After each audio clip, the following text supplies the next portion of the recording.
Bismillahirrahmanirrahim. Assalamualaikum warahmatullahi wabarakatuh. Alhamdulillah bi ni'matihi tatimmus shalihat. Thumma salatu wassalam ala nabiyyina Muhammadin wa ala alihi wa sahbihi ajma'in. Amma ba'd. Ikhwan fid din, a'azzani Allah wa iyyakum. Beserta daurah 40 hadis yang berkenaan tentang keutamaan Al-Qur'an, kita masuk hadis yang ke-6, yaitu hadis tentang fadlu qiraatil Quran fi shalah, keutamaan membaca Al-Quran di dalam salat. An Abi Hurairah radhiyallahu anhu qala, dari Abu Hurairah radhiyallahu anhu, beliau mengatakan, qala Rasulullah sallallahu alaihi wasallam, Nabi sallallahu alaihi wasallam bersabda, ayuhibbu ahadukum, apakah kalian suka atau maukah kalian, ya, idza raja'a ila ahlihi, apabila dia pulang, ya, dia pergi kemudian pulang kembali, ila ahlihi, kepada keluarganya, ke rumahnya, ya, ayyajida fihi thalatha khalfatin i'zamin simanin, kemudian di rumahnya dia dapati ada unta yang sedang hamil, gemuk dan besar, ya. Kemudian kulna, maka para sahabat mengatakan, na'am, iya ya Rasulullah, ya, kami suka itu, ya, kami ingin itu. Qala, maka Nabi SAW mengatakan, bersabda, fathalathu ayatin yaqra'uhunna ahadukum fi salatih, maka, ya, 3 ayat yang kalian baca dari Al-Quran, ya, oleh kalian, fi salatihi, di dalam salatnya, khairun lahu min thalathi khalfatin 'idhamin, itu lebih baik daripada 3 unta yang sedang hamil, besar dan gemuk tersebut.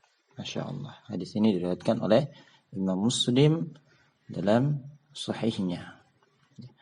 Dari hadis ini kita mendapatkan yang pertama, bahwa hadis ini menunjukkan bagaimana Rasulullah memberikan pengajaran kepada para sahabat dengan suatu metode, ya, di mana metode ini, ya, kalau kita sering dengar atau kita dapati di masyarakat kita atau di guru-guru kita ketika di sekolah, ini namanya memberikan pertanyaan rangsangan di awal pembelajaran, ya.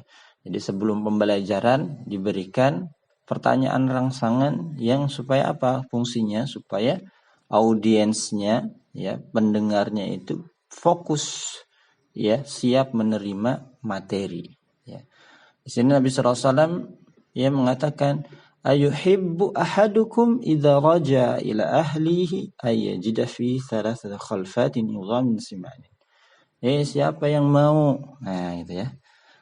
Siapa yang mau, ya, ketika dia pulang, ya, di rumahnya sudah ada mobil Mercy, ya, berjejer misalkan. Wah, kita ingin, ya, kita ingin semuanya, ya. Siapa yang tidak ingin, ya. Maka setelah perhatian tertuju pada seorang, ya, penceramah atau seorang guru, maka barulah diberikan materi inti dari apa yang ingin dipesankan. Seperti Rasulullah SAW, maka di akhir beliau mengatakan, 3 ayat saja yang kau baca, yang kalian baca di dalam sholat, ya, maka itu lebih baik daripada, ya, tadi, ya, keduniaan. Nah, ini salah satu metode pembelajaran di mana Rasulullah sering memberikan pertanyaan-pertanyaan, ya. Di satu waktu dalam hadis Imam Bukhari, Nabi SAW, ya, pernah memberikan teka-teki kepada para sahabat.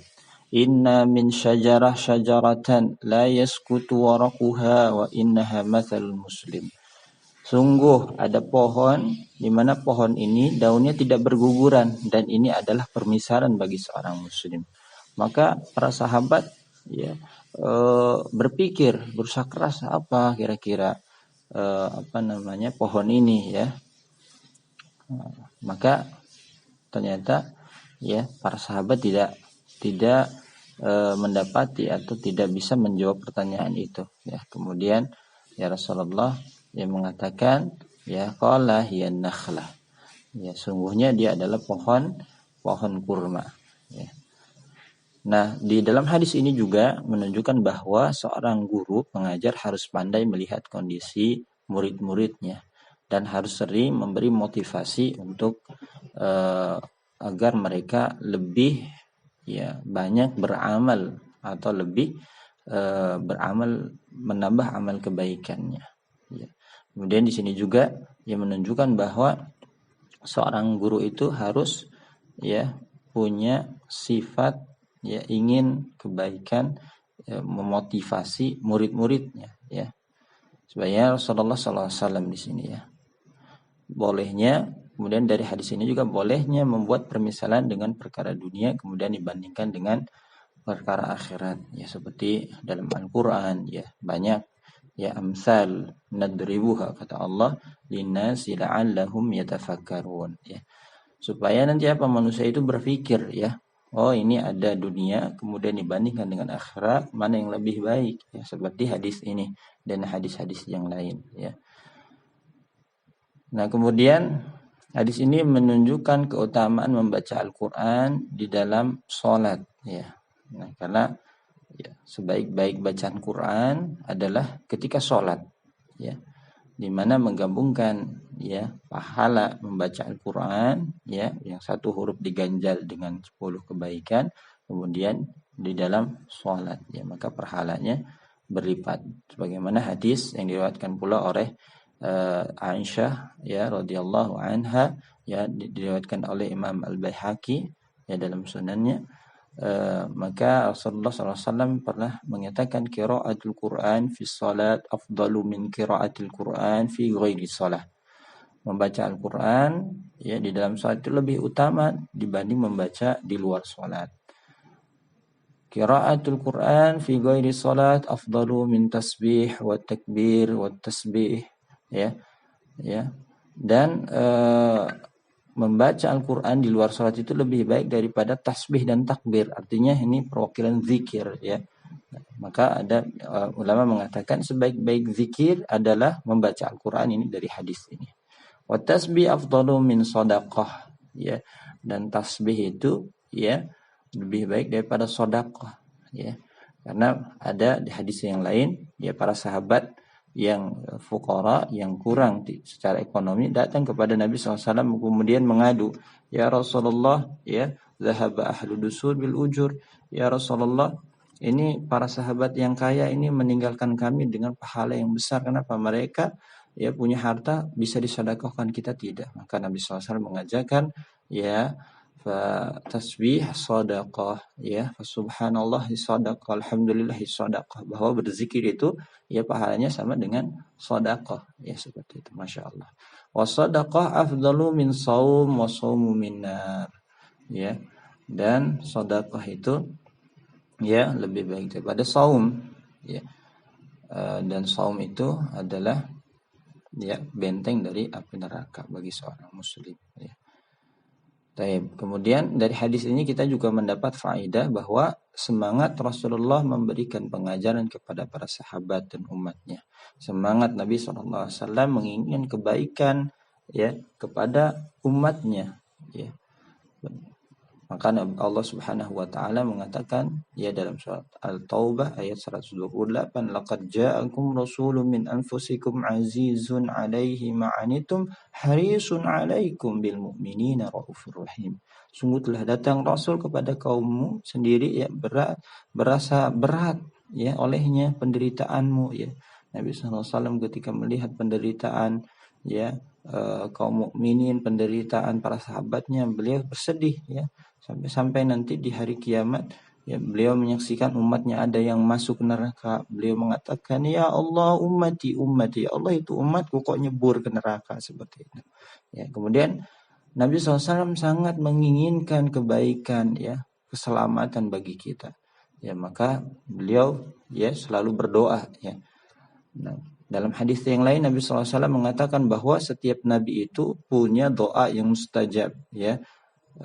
punya doa yang mustajab. Dan para nabi semuanya doanya sudah dipakai ya, seperti Nabi Nuh berdoa supaya diberikan diputuskan dengan tufan, dengan banjir bandang ya. Nabi Musa diselamatkan ya dari Firaun tenggelam ya, dan nabi-nabi yang lain ya. Nah, Nabi Muhammad SAW doanya disimpan ya untuk nanti umatnya ya, memberikan syafaat untuk umatnya. Kenapa? Karena saking sayangnya Nabi Muhammad SAW kepada umatnya, menginginkan kebaikan, menginginkan bahwa umatnya semuanya masuk surga ya. Nah, ini ya kecintaan Nabi SAW kepada umatnya. Maka kita pun ya harus cinta kepada Nabi SAW ya, dengan cara bersalawat kepadanya ya, kemudian mengikuti sunnah-sunnah beliau ya, beramal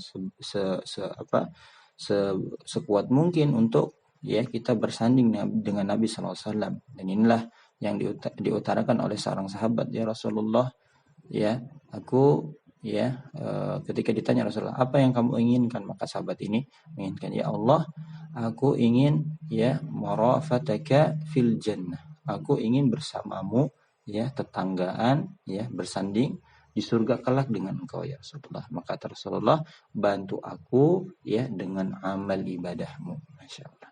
Nah, kemudian hadis ini juga menunjukkan bahwa bacaan Al-Quran mengalahkan kemewahan dunia. Ya, dunia itu tidak ada apa-apanya dibandingkan akhirat.